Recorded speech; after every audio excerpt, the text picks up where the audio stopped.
सीमांचल वालों, वो चेहरे याद रखना जो कल तक अवैसी साहब के नारे लगाते थे, अपने आप को अवैसी साहब का सिपाही और अवैसी साहब का चाहने वाला और AIM पार्टी का खादिम कहते थे।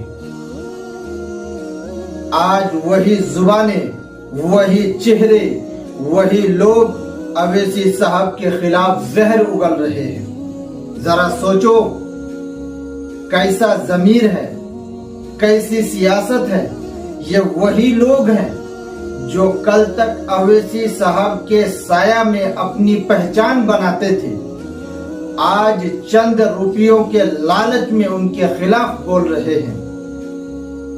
जो अपने मुहसिन के खिलाफ बोले, जो अपने रहबर के खिलाफ बोले, जो अपने रहबर को छोड़कर दुश्मनों की सफ में जा बैठे, ऐसे लोगों को गद्दार कहा जाता है, ज़मीर फरोश कहा जाता है।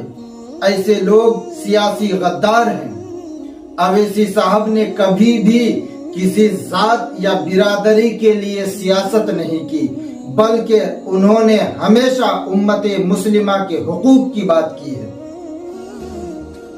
पार्लियामेंट के फर्श से लेकर सीमांचल की खाक तक उन्होंने हमेशा कौम के हुकूक की बात की है और आवाज को बुलंद की है। आज कुछ लोग चंद रुपयों के खातिर जमीर को बेचकर उनके खिलाफ बोल रहे हैं। दर हकीकत वो कौम के दुश्मनों के हाथों का खिलौना बन चुका है।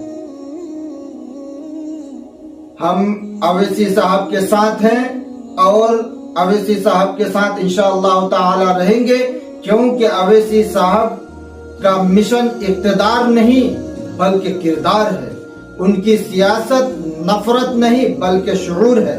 उनका मकसद मुसलमानों की इज्जत, तालीम और बेदारी है।